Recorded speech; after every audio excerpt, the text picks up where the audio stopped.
Itatanong ko lang po sana, yung tungkol po dun sa SSS pension ng aking asawa. Kasi po, 30 years po siyang naging member ng SSS. Pero before nang mag-pension po siya, nawalan po siya ng trabaho. So, ngayong meron na po siyang pension, parang mababa po kasi kumbaga parang 50% supposed to be ng pension ngayon sa panahon ngayon, ang baba po noon. Mas mababa siya ng 50%. Considering po dun sa 30 years na naging member po siya, itatanong ko po sana kung may pag-asa po kaya or may chance po ba kaya na maitaas po yung kanyang rate ng pension considering po dun sa 30 years na member siya at maximum rate of contribution po. Yun po, Ma'am Beth. Good morning po, Miss Buena. So, ang ano po natin gusto pa-adjust o magkaroon ng re-adjudication dun sa kanyang retirement.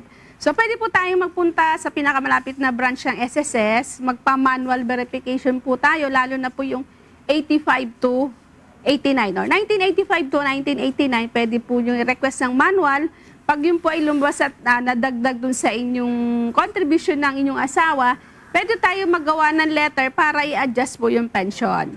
Saka meron po tayong 5% increase po mula po nung June, pero matatanggap po nyo yan sa pension ng asawa nyo sa August. Maraming salamat po. So, hindi na po nila titingnan kasi 7 years po siyang hindi nakapaghulog after kung nawalan po siya ng work before yung pension po niya. Pwede po magpa-adjust po na. Yung 85, 89 po lang ang request yun ng manual. 85, 89. Apo. Okay, maraming salamat po, Ma'am Beth. Wala pong anuman. June? Okay, kung ngayon, sadyang napakabilis po ng oras, ayoko man, pero kailangan. Bye-bye time, bukas God willing po, ay patuloy po tayo maglilingkod sa ating pong mga kasambahay at mga kababayan natin dito po sa 1,360 Satellite Monitoring Centers sa Konsulta muna. Maraming salamat, June Soriao, kasama of course ng ating 1,360 monitoring centers worldwide.